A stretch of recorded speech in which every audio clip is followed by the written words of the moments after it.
I'm tired of moving every year, Roberto said, picking up small dirt clods and tossing them. Me too, I said. Then following a moving cloud with my eye, I asked, do you ever wonder what we'll be doing in 10 or 20 years from now, or where we'll be living? As a young migrant farm worker, this is a question that Francisco Jimenez ponders often. The Circuit, written in a series of short stories by Francisco Jimenez himself, tells the story of his family's move from Mexico to the United States in search of a better life. They move from one labor camp to the next, following the seasonal crops as their family grows from 4 into 10. They are faced with hardships associated with their impermanent lifestyle and lack of money.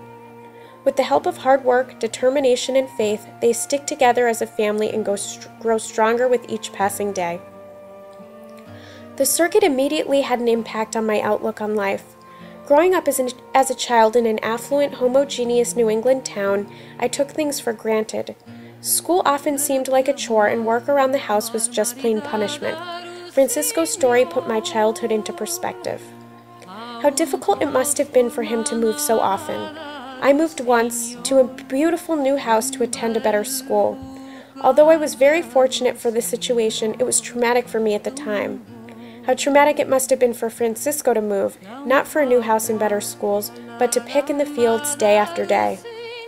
How difficult it must have been for Francisco and his family to not have enough money for ample food or shelter. I had more than anyone could ever need.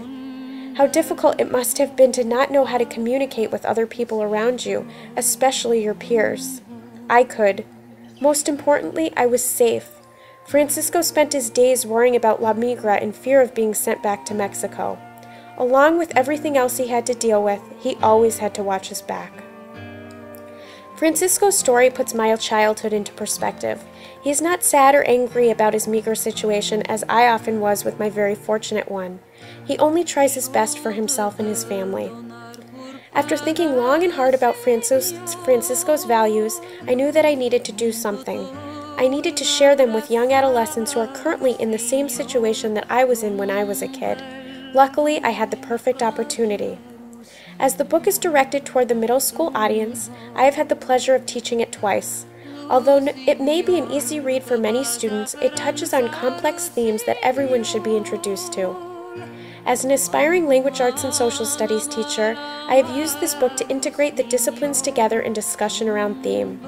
Journal entries, conversations, and projects have led my students to a greater understanding of immigration, including U.S. policy on immigration, migration, child labor, and cultural acceptance. I created an anticipation guide based on these themes for them to fill out before and after reading the Circuit. It was wonderful to see their thoughts and opinions change based on the reading. Although most of my students live very different lives than Francisco, Jimenez writes the book in a relatable way. I recognize that all of my students empathizing with him and his family and becoming more aware of their own fortunate situations. As the book progressed, discussion became less egocentric and more empathic.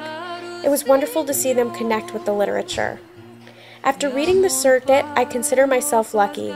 Each day as I drive to school in my warm car, I think about how fortunate I am to have what I do. When I get frustrated with the amount of schoolwork that constantly bombards me, I think about how lucky I am to even have the opportunity to attend graduate school. I make an effort to remind my students of their own opportunities and allow for discussion about ways we can help others to be better and to be better people ourselves.